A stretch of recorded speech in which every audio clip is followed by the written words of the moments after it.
ડાકોર મંદિરમાં આમલખી 11ની ધામધૂમપૂર્વક ઉજવણી કરવામાં આવી। રંગ એકાદશી તરીકે પણ તેને ઓળખવામાં આવે છે।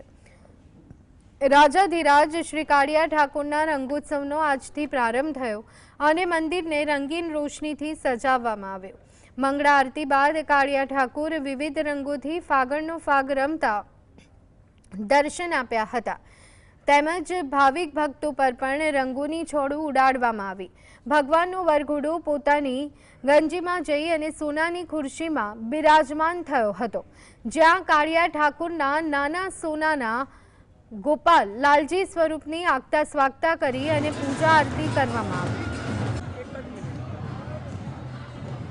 ડાકોર રણછોડરાયજી મંદિરમાં સૌથી મોટો કોઈ મેળો અને સૌથી મોટો કોઈ ઉત્સવ ભક્તો ઉજવતા હોય તે હોળીનો પર્વ છે અને લાખોની સંખ્યામાં ભક્તો આવે છે।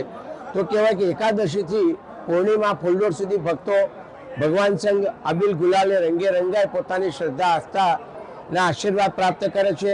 દાણી ચણા ખજૂરનો ભોગ ધરાવે છે અને ભગવાનના આશીર્વાદ પ્રાપ્ત કરે છે। આમલે કે એકાદશી સર્વેને મનોકામના સિદ્ધિ પ્રાપ્ત કરાવે। જય રણછોડ।